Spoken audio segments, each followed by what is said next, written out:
আসসালামু আলাইকুম এভরিওয়ান। আজকে আমি দেখাবো চিজ খিচুড়ি রান্না। প্রথমে আমরা আমাদের কুকারে তেল দিয়ে দিলাম এবং তেলটা গরম হয়ে যাওয়ার পর আমরা কিছু পেঁয়াজের কালি দিয়ে দিলাম। পেঁয়াজের কালিটা আমার ফ্রিজে ফ্রোজেন করা ছিল। এটাকে আমি কিছুক্ষণ নাড়াচাড়া করব। তারপরে এর মধ্যে দিয়ে দেবো আমি পোলার চাল আর ডাল আমি ধুয়ে রেখেছিলাম একসাথে, সেটা দিয়ে দিলাম। এখন এটা আমি একটু নাড়বো। নাড়ার পরে এর মধ্যে আমি সামান্য হলুদ গুঁড়া, সামান্য মরিচের গুঁড়া এবং সামান্য জিরার গুঁড়া দিয়ে দিব।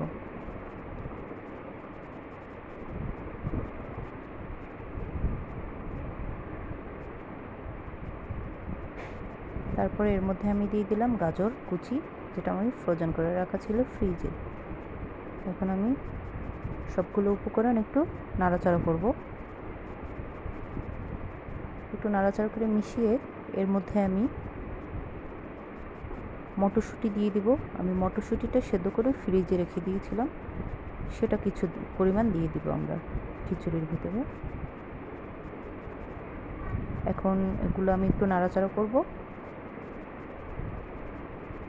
একটু সব উপকরণগুলো মিশিয়ে একটু নাড়াচাড়া করে এর মধ্যে আমি গরম পানি দিয়ে দিলাম পরিমাণ মতো।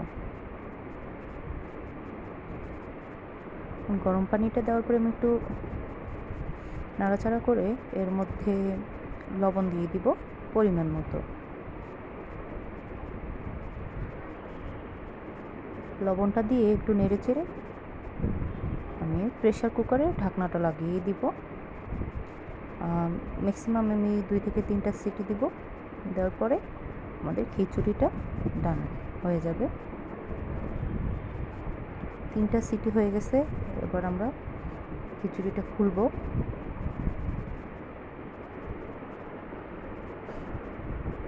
হয়ে গেল আমাদের খিচুড়ি। এখন আমি একটু নেড়েচেড়ে দেখব খিচুড়ির অবস্থা। এর মধ্যে আমি মোজারেলা চিজটা আমি ফ্রিজ থেকে বের করে কুচি করে রেখেছিলাম। এখন ওটা আমি সামান্য পরিমাণ দিয়ে দিব। মানে সামান্য না, আমি আমার আইডিয়া মতো দিয়ে দিব। কিছু দেওয়ার পরে আমি নাড়াচাড়া করব। যখন পরিবেশন করব তখন বাটিতে খিচুড়ি দেওয়ার পর তার উপরে আমি কুচানো চিজ পরিবেশন করার জন্য দিয়ে দিব উপরে।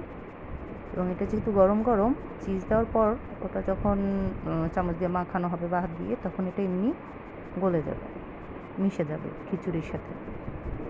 এটা খুবই মজা, আপনারা খেয়ে দেখতে পারেন। আমার কাছে তো খুবই ভালো লাগে, আমাদের বাসার সবার কাছেই খুবই ভালো লাগে। আপনাদের যদি ভালো লাগে বা আপনারা যদি রান্না করে খেয়ে থাকেন, খাবেন, খেয়ে জানাবেন কেমন হয়েছে, কেমন লাগলো। যদি ভিডিওটা ভালো লাগে তাহলে লাইক কমেন্ট শেয়ার করবে। আসসালামু আলাইকুম সবাইকে।